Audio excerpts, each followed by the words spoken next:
You are listening to the Disney Dream Girls, an unofficial Disney Theme Parks podcast, and this is show number 236 for Sunday the 18th of November 2018.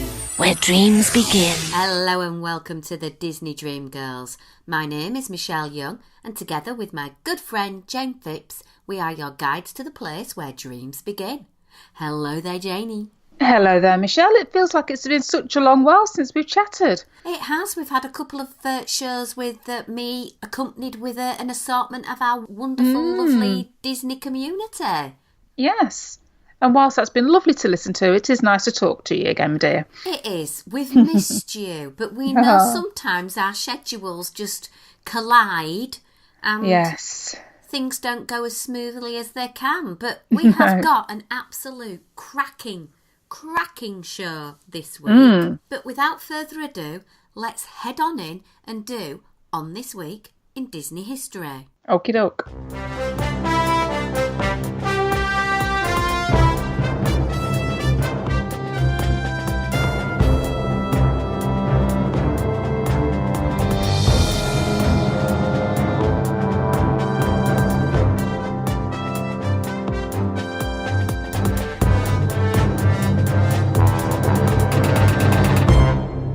So, on this day, 18th of November, 1928, everybody join in and shout a big happy birthday, because on this day, Steamboat Willie was released.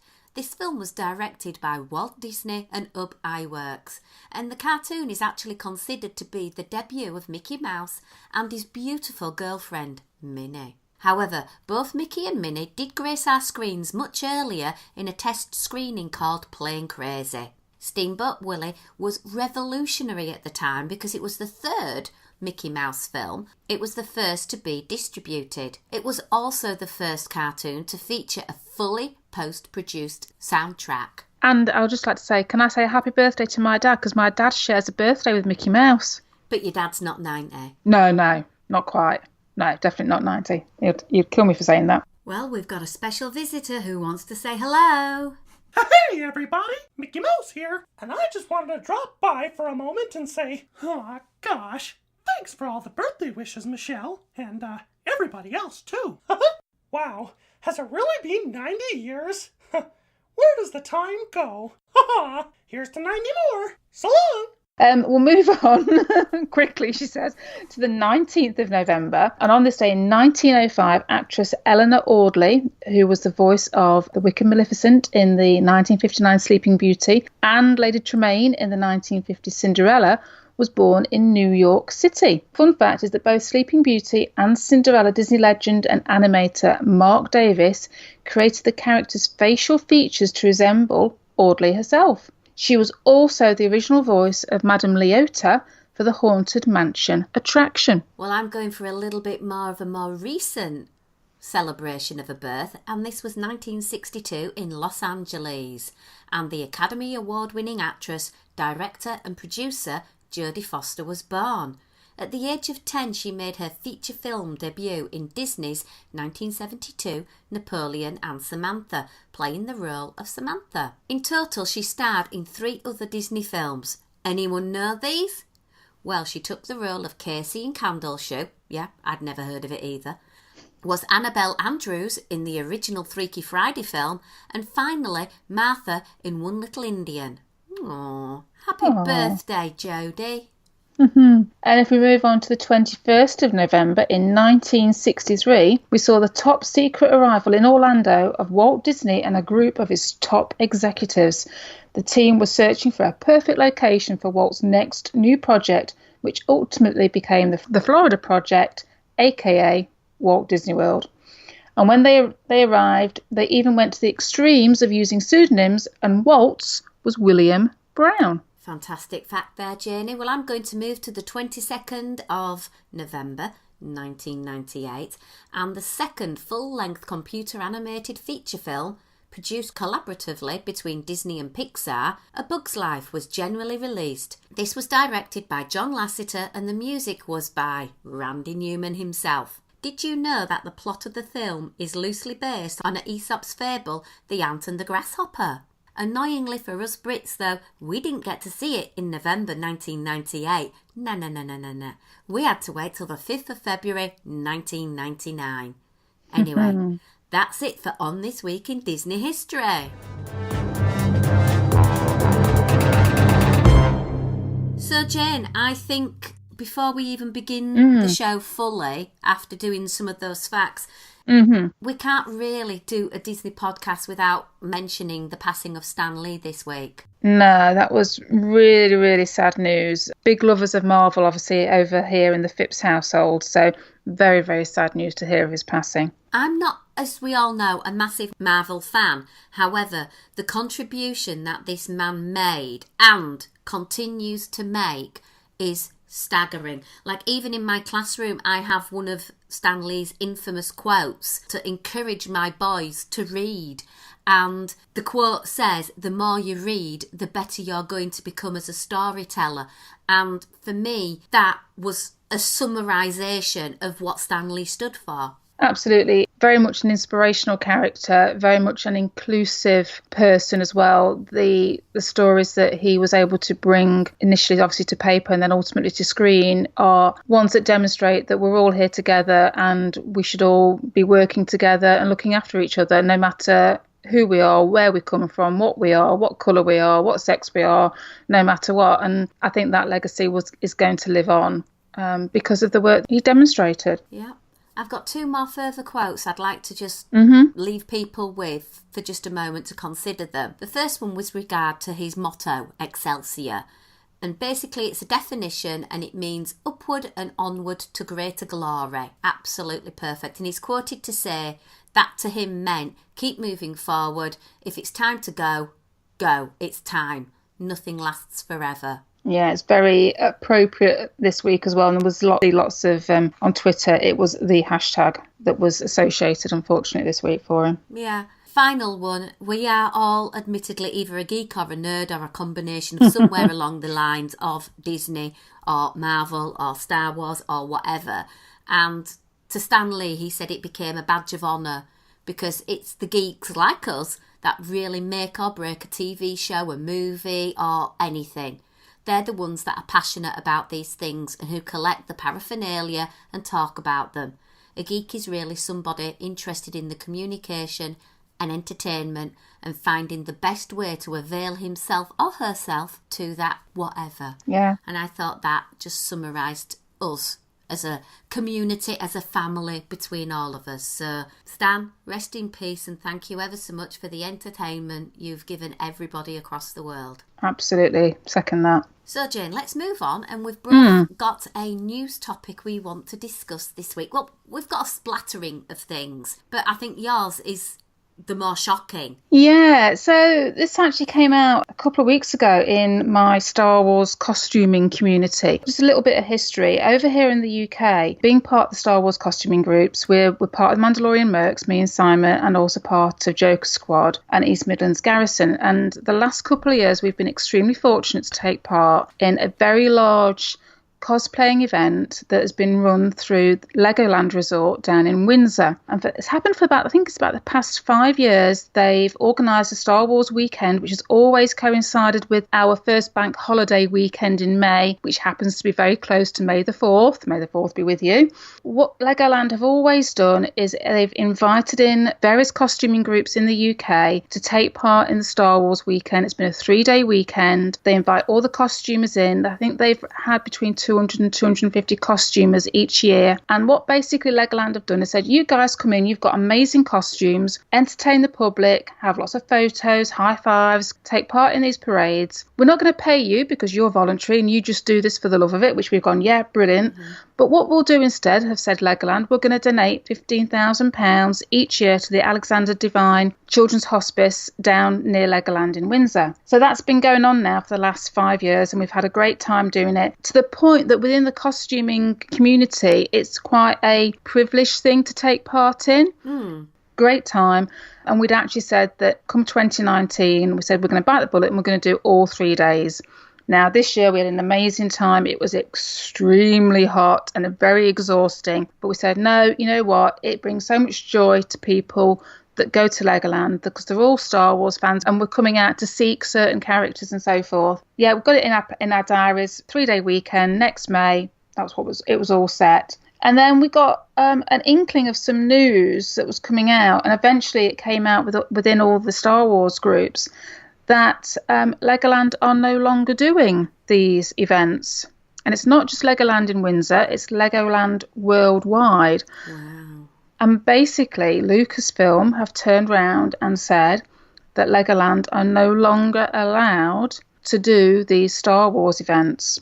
Obviously, in Florida, you've got a Legoland that's very close to Walt Disney World. And the speculation is because come 2019, Star Wars in the Disney parks is going to be so much bigger than it currently is now with the launch of Galaxy's Edge. I believe the understanding is that Disney now want to restrict the appearance of Star Wars characters to just their parks. So even though we are not officially Star Wars characters as such, we're not doing it under the Disney banner, we're doing it as fans of, but we do have approval from Lucasfilm to do these big events. At the moment, there is no Legoland next year. We hope to goodness that this doesn't affect the money that Legoland have very generously donated to this children's hospice, because that was our biggest concern, was the fact, well, okay, we can understand it.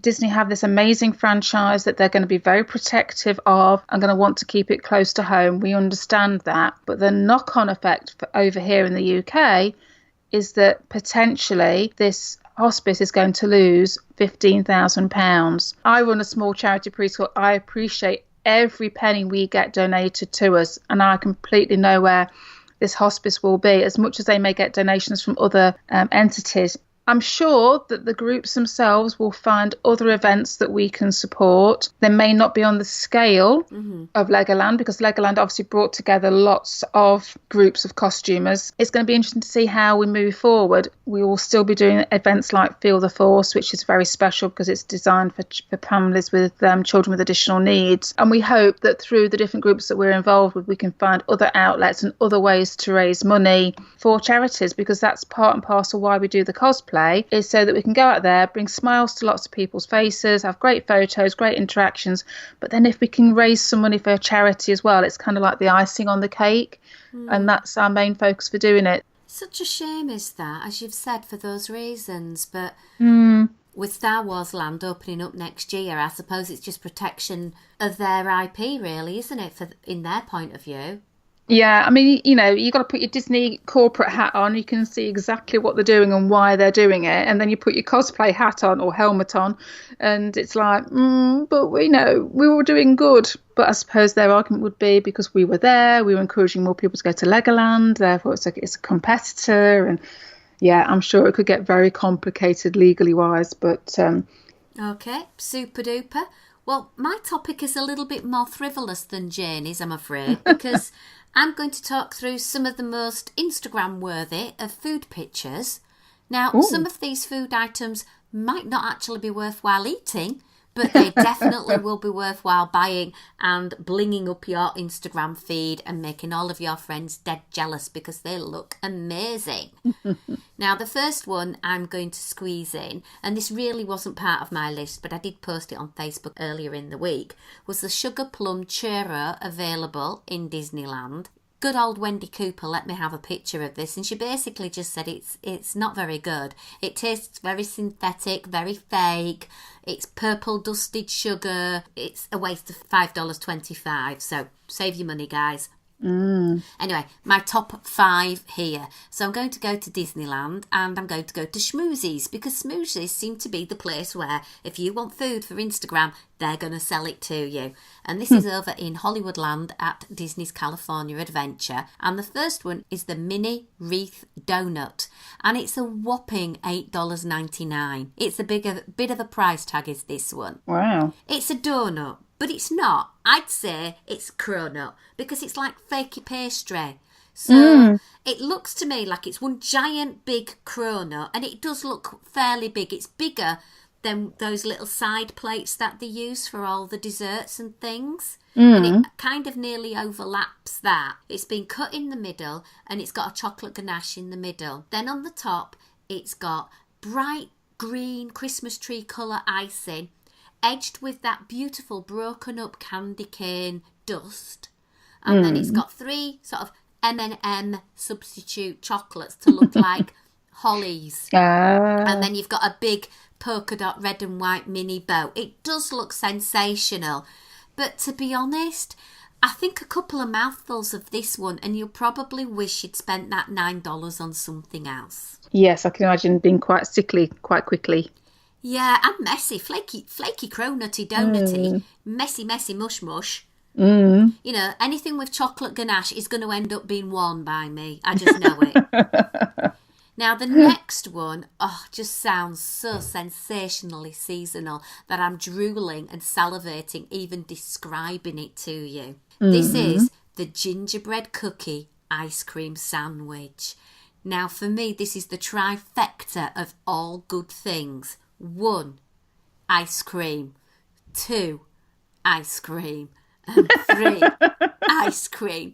Because it just sounds amazing. You've got 2 circular discs of gingerbread cookie.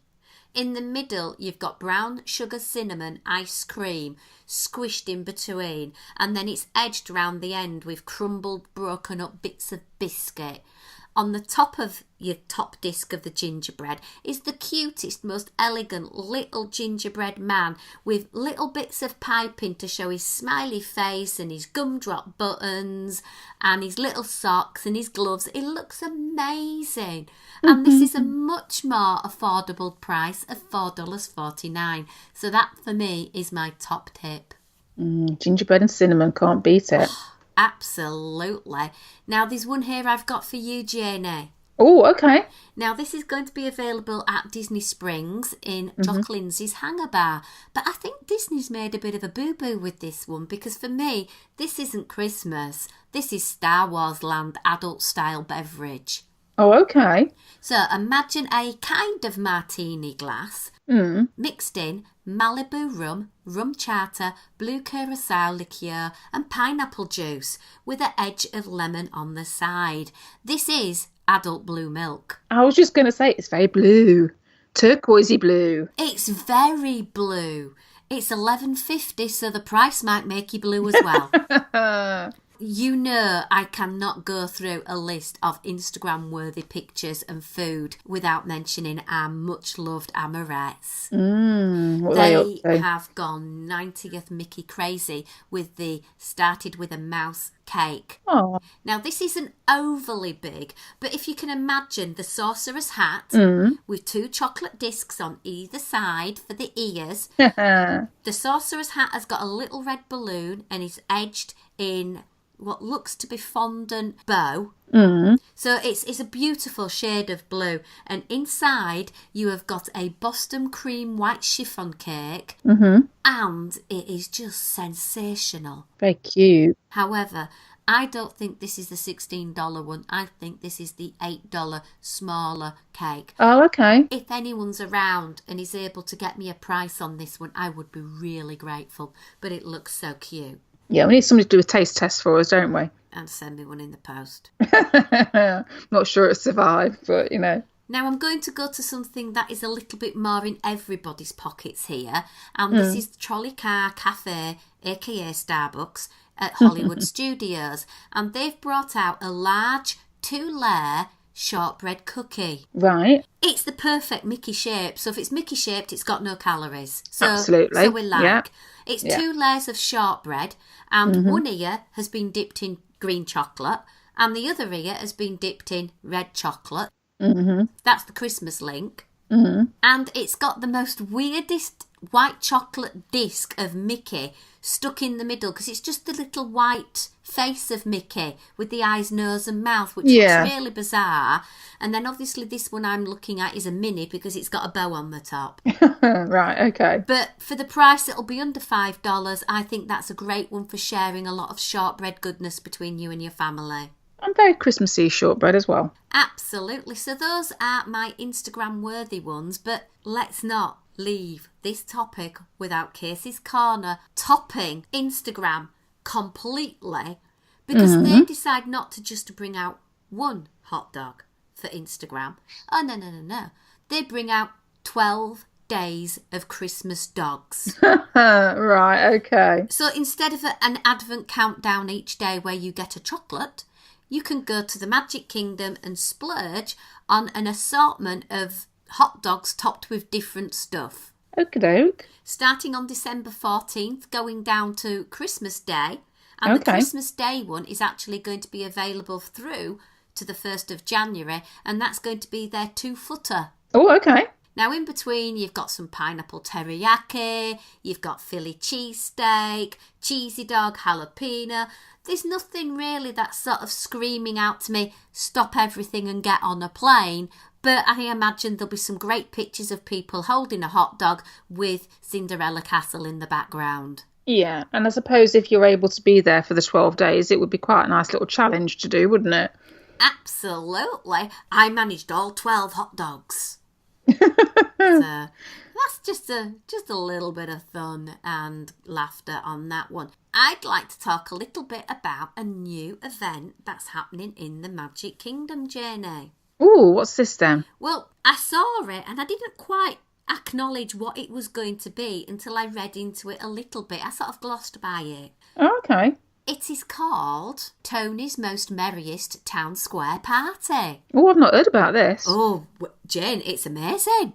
You're going to love it. You're going to want to go to Disney World at Christmas just for this event. Oh, okay. Hint of sarcasm, not showing at all. So, if you love Lady and the Tramp, you all know that classic scene where they share the pasta because of the kind-hearted restaurateur. Tony was sharing his best of the menu for them. Yeah. Well, Tony used to be a character that you could actually meet in the Magic Kingdom, and he's not been around for absolute eons. Well, this is themed all around him and his restaurant. Right, okay. In my words, it's, oh, nobody's eating at Tony's Town Square restaurant at the moment, so let's think of a way to get some bums on seats and make some ka-ching. Oh, you sarcastic person, you. Me? I have never been sarcastic. I've said at the beginning, this is the best deal ever. Okay. So sarcasm with a bit of cynicism, no? No? Oh, of course not. So basically, you can check in any time after 2 o'clock in the afternoon, providing you have got theme park admission. Right. You can't actually access the event until 9:30, but you can go and get your wristband from 2 o'clock. Right. Okay. And basically from 9:30 until you can go, and I believe it finishes until 12:30. So you're getting 3 hours for this party. Right. You can basically go in and out of Tony's and help yourself to an array of Tony's cuisine. And it's sort of served buffet style. So you can have meatballs, mini pizzas, all sorts of the things that you normally get on the menu there, along with some sweet treats for Christmas, such as cannoli, Christmas cookies, Yule logs, pumpkin tartlets, and red velvet cupcakes. Right. There's a bar. Ooh. Yeah, I knew that'd get your ears up. Ding, ding. So you can basically really hit it to the man and get your $99 worth. Oh, did I tell you? It's $99 plus tax. No, you kind of missed that little factoid out. Yeah, it's $99 plus tax. But you also get another perk, as well as all that lovely food and alcohol. And if you turn up absolutely ravenous and not feeding yourself for like 3 months before, you can really get your monies and alcohol beverages worth from this party. You also get reserved viewing of Mickey's Once Upon a Time Christmas Time Parade. Right. All sounds pretty good to me, doesn't it? Yes, Michelle. You're just laughing and sort of waiting for the big hook. Well, yeah, I know you too well. Right, are you able to see Mickey's Once Upon a Time Christmas Time Parade every night? I would have thought so. Only at the Christmas party. Although it is shown for a few days at the end of December. But you can imagine how mental that will be. Yeah. What do you need to get to get into the Christmas party? A Christmas party ticket entry thingamajiggy. And guess how much the Christmas party tickets are going to cost you this year? Probably around about the $79 mark, something like that. Between $99 and $125. And then if you want to do this event... Another knot on top. So it's an upcharge event at an upcharge event. So if you wanted to take advantage of this, you'd have to be shelling out somewhere in the region of $200 plus. Yeah. Wow. Now, what chuckles me is, at Mickey's Very Merry Christmas Party, there's beverages and cookies. Yeah. There's food. It doesn't get overly busy. Apart from select nights, I appreciate weekends might be a little bit challenging. Yeah, and the closer to Christmas and stuff, yeah. Yeah, and they do show the parade twice. But I wouldn't imagine there's that much to actually do apart from meeting some characters and waiting for the parade.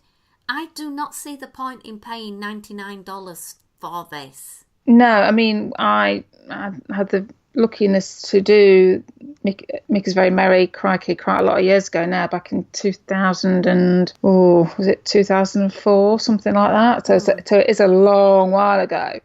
But yeah, you're taken up with getting on rides and the parade, which seemed to go on forever and ever and ever and ever, and your free cookies and hot chocolate and snow on Main Street and all that malarkey. There's enough going on without the need for something else. Now, don't get me wrong. I think the idea of a constant buffet with alcohol that you can nip in and out of is a good idea for some families. And I think you could really hit it to them if you like a drinky poo. Well, yeah. I just don't see the point at an upcharge event. No. Now, if any of our listeners are planning on going, please report back because I'd love to hear about it. Yeah, it'd be interesting to see whether it is worth that money or not. Yeah.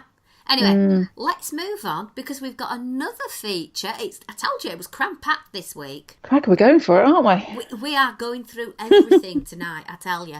So we had a little bit of a discussion on our Facebook page earlier on this month talking about, do you have an unusual Disney opinion that people might think, oh, that's a bit of a strange Disney opinion? Okay. And I will be honest, I will kick things off. I think a churro is like chewing on a stick. And I know I can say this in our little family community of Disney Dream Girl listeners, because I know we are a community that accept it's okay that some people don't like churros and some people do like churros. Because it means if I don't like churros, there's more churros for you. And I'm not going to be called names over it because it's just my opinion. Because we're all allowed our individual opinions and we're all allowed to like different things. Absolutely. Like Jayne, her opinion is she will never ride on Tower of Terror. And although I take the mickey a little bit with her, I would never forcibly duct tape her to my body and make her go on the attraction. Yes, only time will tell on that one, Michelle. Well, I've got to get you to Walt Disney World at the same time as me to be able to duct tape you. Oh, that's true. Right. When you go in, oh, yes, that's right. I've got your dates in my calendar. I know what to avoid then. Why do I keep giving her these hints? So we had some listener interaction on this and it was so interesting to see what people thought. So I thought I'd share a few of them because I think they're brilliant. And a fellow Brit, our friend who's been on the show before, Emma Godbold, she said, and this is going to, maybe ruffle some feathers, but we're a community and we love each other. Epcot is better without Food and Wine Festival. Ooh. I can't comment. I've never been there for food and wine, so... Well, just bear in mind, Emma, that we're going to have to add a few more things to that because we've got Festival of the Arts, Flower and Garden, Food and Wine, and Festival of the Holidays. There are 4 food-based festivals going on through the year now. It's easier to pick a time of year where there isn't a food festival than there is. I'm going to say, yeah, and once upon a time it was kind of a bonus if you were looking at different dates to go. It might have been something, the Flower and Garden or whatever it may well have been, could have been something that would have enticed you to go at a particular time of year. Whereas now it could be viewed as the other way around, couldn't it? having done Food and Wine and Flower and Garden, but Flower and Garden pre-food introduction. Yes. I would not book a trip per se anymore for Food and Wine because I feel I've done and experienced it. It's nice where you can get these little tiny servings of little bits, but because you never know what the food's actually going to look like till you get it in front of you, because sometimes the pictures can be misleading and the prices for a little bite can be anywhere between $5 and $9.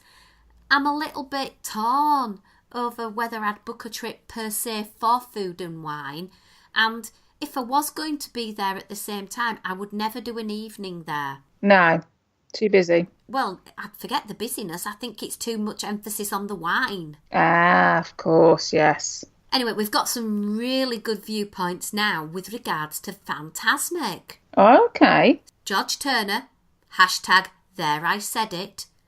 I actually prefer Fantasmic at Walt Disney World over Disneyland. Controversial. Major controversy, because I've always said that Fantasmic in Disneyland is better. I love it. But a few people have sort of chipped in and said, well, actually, George, we can see where you're coming from on that. Oh, okay. Even Brian Spencer said after the changes made to Disneyland's, he's kind of thinking, well, a stadium seating rather than sitting on the floor is probably making it a little bit on the edge for over Walt Disney World. Oh. So, yeah. Interesting, yeah. Here's another good one. I like this one. This is gospel. This isn't an unpopular opinion. This should be the law. It should be written into the terms and conditions of Disney theme park entrance. If an adult is stood in front of anyone in the queue for the carousel, they should be able to get whatever horse they wish, regardless of how many children are behind you and want the prettier one that you're sat on. Absolutely. Yeah, first come, first served. Yeah, we're all big kids of various different shapes and sizes, and yeah, if you want the nice one, you should be able to get on the nice one, or whichever one you prefer, whichever one you consider to be the prettiest or the most sought after. If you want it, you get it. Yeah. You're first, you come first. Jayne, have we any viewpoints with regards to cuisine that you would like to raise? Well, there's quite a few people out there don't seem to actually go for, I don't know if I dare mention this, the Dole Whip. Jayne, I'm feeling faint. Stop the recording now. Well, yeah, but we've got, cracky, I can see at least 3 that aren't big fans that think it may be a little bit overrated. I'm feeling dizzy. I really do. I think I need to lay down. Well, to be fair, as much as I do like a Dole Whip, I kind of prefer the citrus swirl. Well, Jayne. Yeah? I've got the Dole Whip dress. I love the Dole Whip dress. I haven't got the handbag that goes with it, but I have got the Dole Whip dress and I love it to pieces. I love the Dole Whip. I've even got a tattoo with the Dole Whip, so I am pretty up there. Yeah. But the citrus swirl is growing a little citrus orange bird shape in my heart right now at the moment because lovely Marla Chan, love you, sent me the pop vinyl orange bird from Walt Disney World for me. And he's glittery and sparkly and he's lovely. Very jealous. Yeah. I've got an orange bird antenna topper that I wear well, I should remember, my car wears. It goes on my car during the summer months. That tends to go on. So ladies, Katie, Debbie and Michelle, we still love you. Yeah, we won't hold it against them, will we? We won't, because we know there'll be more Dole Whip for us. Well, like you said before, Michelle, just because you don't like churros or just because someone doesn't like a Dole Whip, it means that those that don't, there's more for those that do. Yeah. But the next one, this next food item, I'm sorry, Kelly Muggleton, just say no to turkey legs. Hello, let's ban them. Oh, God, I can't see the point. They're messy, they're greasy, and it's nothing special. Absolutely. She also says just say no to corn dogs at Disneyland, and I think a lot of Disneylanders might be a little bit on edge about that one, but it's okay. You're in a safe place. We can discuss this amongst friends. Well, I must admit, it was one of those quintessential American things that we had to try at one point or other on one of our visits to the US, and I couldn't see what all the fuss was about. Nah, me neither. But she does give one absolutely cracking point. The Speedway is a waste of space. Oh, I'm liking Kelly. She's reading my mind. I know, absolutely. Here's another foodie one from Donna Quackenbush, and she says, "Don't hate me, Donna, we never could. We never could. I don't get the fuss over the Mickey Bar ice creams." Yeah. She doesn't like the chocolate to ice cream ratio at all. Oh, okay. All right. But with the new price increase on the Mickey bars, I'm sorry, if I have to get a second mortgage out on my house to buy an ice cream, I ain't going there. Yeah. It is one of those weird ones, isn't it? Because it's a Mickey bar, but there's nothing really amazing about it, is it, as such? Now, don't get me wrong, whenever I get back on that Mickey boat and you can get them for free from mousekeeping, I will be having 57 a day because they're free. Oh, absolutely. I just don't feel the price of over $5 is worthwhile anymore. No. It got a little bit silly. Yeah. Auntie Mills said the Grey Goose slushy was meh. I don't think she was impressed by that. Oh, okay. Not a one to mince our words is our Angie. Ben Williams says you do not stand in line for the Princess Pavilion and then let your 10 relatives cut in line in front of you.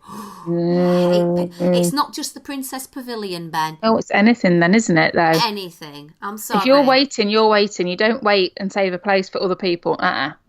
No, because if we all did that, the whole line system would fall to pieces. Exactly. Laurie Fuller agrees with me about churros. I like you, Laurie. Another one I'm going to do, and there are some others, but I'm going to leave them today, but I just want to end on one. Okay. And this is Erin Castillo, and she basically says the on-site hotels for Disneyland are a rip-off. Oh, okay. I tried pricing them up, and I'm sorry, they ain't cheap. And I'm talking about $600 a night for 2 people. Ouch. Yeah. That's a lot of money. Absolutely. Far too much money, far too expensive, absolute ripperoony off. But obviously some people will pay it. And that's why they keep putting the prices up. Exactly. Let's wrap up this week's show. We hope you've had a chuckle. We'll be sharing a few more of these with our Patreon subscribers, and they will be getting an exclusive review of some of the things that are happening at the Festival of the Holidays over in Disneyland and Walt Disney World on our Patreon page. So if you want to find out how you can support us that way, pop on over patreon.com/Disney Dream Girls. You can email us info@disneydreamgirls.com. You can find us on Facebook, facebook.com/Disney Dream Girls. Bit of a pattern going there.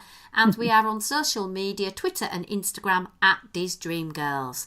We will be back next week, and we are going to be having a double trip report from Paris and Walt Disney World mashed up in one show for your delectation. So don't delay. Make sure you'll be there. We will be. Hope you are too. So it's goodbye from me. And it's goodbye from me.